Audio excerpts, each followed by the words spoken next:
Are you feeling stuck? You may be almost 40, in your 40s, or just past 40. And it's something to feel like a loser. I know it's a strong word. It's something to feel like a loser at 6 or 7. But when I felt like a loser in my 30s and like end 30s, it just hits different. So today we're going to be talking about how to get unstuck, how to start winning, even in your 40s. One of the things that happened when I became a mom is I changed my career. Now, I was a nurse and I changed my career to become a stay-at-home mom. But I did this in a not so stable relational environment. So that was just chaos. I don't recommend it. And what happened is in my 30s, I started to feel this sense of lack of identity or hopelessness, or like what do I do from here? And just like, wow, my life has really failed. And one of the things that I noticed as I started to research and learn and invest into becoming myself again, is I learned about the effects of course, diet, exercise, and I learned about those external effects. But I also learned that there's something that I must do from the inside. And this was put so simply, and it was just, hey, just do it. Just start. Do the next thing. Just so many of these quotes that I feel like are taken out of context. And I'll explain, because the context is the person feels like there's a blanket over their head, or you feel like everything that you've done has come to nothing, or you feel like a failure. You feel like you're in a dark room and, a lot is going on. But for someone to just say, hey, just turn on the light, that sounds simple if A, you know where the light is, B, you know how to turn on the light. And if that sounds funny to you, I have a true to life story of a young lady who had come from an area where they did not use electricity. And so she was in our home for the first time, and it was just so natural for us to turn on lights and use electricity. And she was just blown away by this experience. She did not know how to turn on a light. She saw us walk into rooms and, lights came on, because we just so easily put our hand to the wall and flick up or down, whatever direction your lights work, that it becomes so natural, and you start to assume that everyone around you knows where the switch is, what a switch is, how to work a switch when they see the switch, and what the switch does. It's not natural to someone who does not have the background to do this. So that's what I talk of when I say, the context is that the person does not know. If the person knew, they would have turned on the light. If the person knew where the light was, how to work it, they wouldn't be in a dark room. So that's a part that a lot of gurus and teachers just skip over. Same with my experience as a nurse. When people came to the hospital, we treat them, but we often assume they know what caused their illness. We often assume that someone with type 2 diabetes, and you just watch them, they're laying in the bed, drinking a big bottle of Coke and eating, donuts or whatever. And we just make assumptions that they know that that's what caused their diabetes. A lot of people don't know. So when it comes to self-help, when it comes to growth, when it comes to turning a page, when it comes to becoming someone entirely new, someone different, from a mental health and a true wellness, holistic wellness perspective, it is very important that you don't make assumptions about yourself.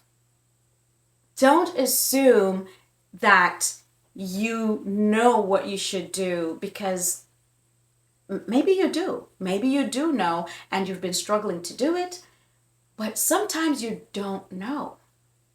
So make sure to do the work, do the research. But the one thing that I've found is the most effective at helping you become unstuck and helping you find your way around is a guide, a coach. Back to the example that I used about the young lady who had come from an area with no electricity and did not know how to work a light switch, something that we assumed was simple, but the only thing she needed, because it is simple, but it's not obvious, the only thing she needed was a coach, a guide, someone to come and say, hey, so when you walk into a dark room, if you would like to light it up, you don't have to use a candle. You don't have to use a kerosene lamp. You don't have to do all these things.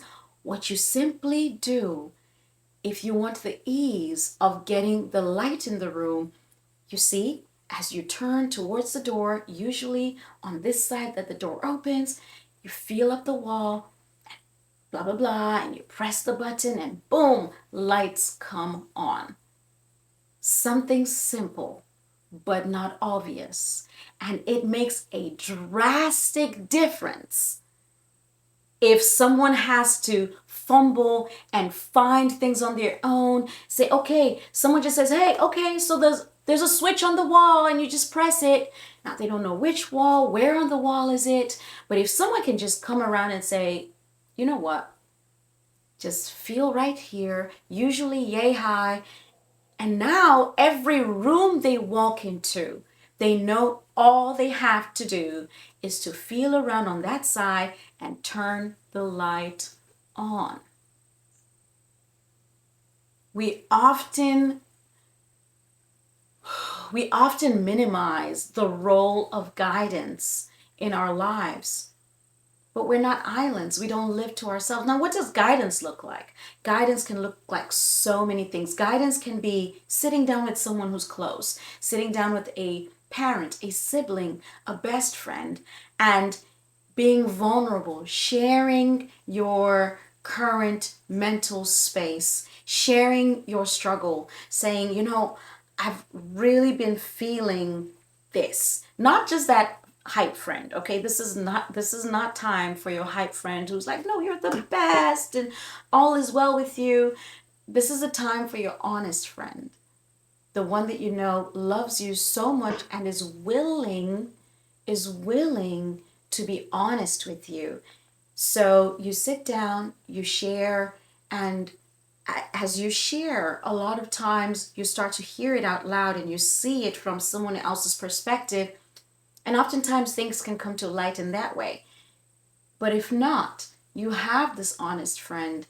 And if you're a person of faith like I am, then you want that person to be very grounded in the Bible, in the Word of God, so that the things they say to you are not out of their own feelings, but they can speak life into you and they can speak from the word. They can give you scripture backing and they can pray for you and pray over you and pray with you. And your life starts to come alive. Now, there's another method you can do if you don't have a close person. Don't you worry. You can also become part of a community. Communities have never been as accessible as they are these days. It is just so easy to hop online and find a community of like-minded people. Now, this does pose challenges because when you are in a like-minded room, sometimes you have to be aware that you all are cycling the same thoughts. So you have to be mindful of that and mindful of the extremists in your group and mindful of just taking on everything within that group. And filtering and making sure that you are double checking the information you receive in a certain group. Especially these days, one of the issues with social media and the internet is that there is an overwhelming amount of information online. It is not, there is no lack. There is just an abundance, and sometimes it can get confusing what's true and what's not.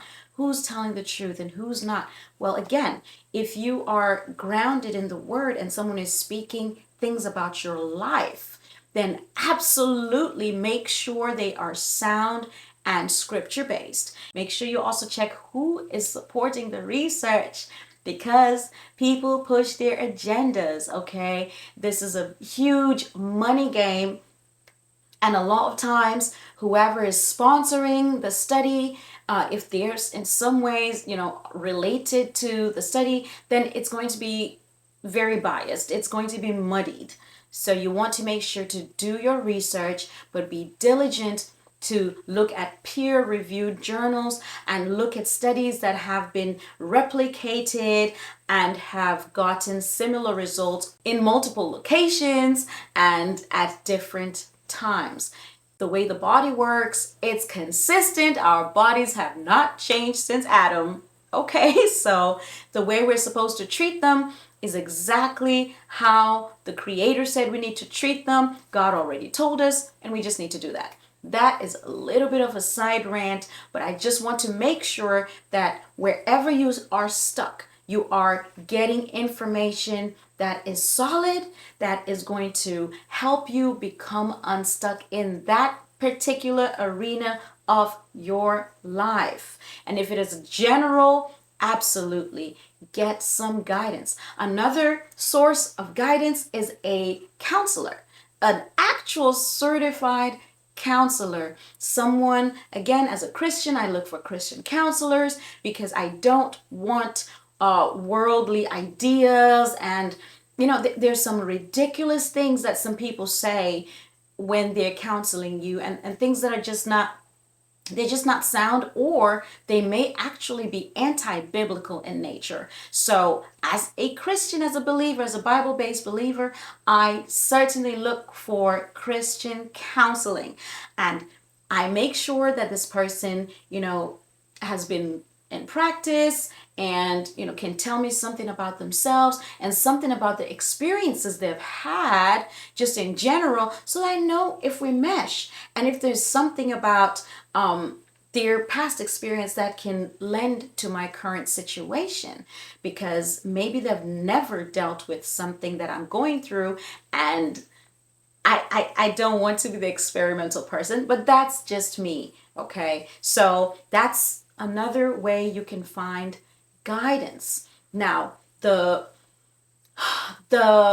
most accessible way to find guidance, certainly after prayer, after reading the Bible for yourself, is self-help. So self-help is like what you're doing right now. You're on the internet looking for topics that may speak to your particular situation. You may read books about it, you may scroll articles about it, and you will actually implement the things you learn and start to see results in your life. I particularly love this, but in conjunction with a real life guide whenever possible.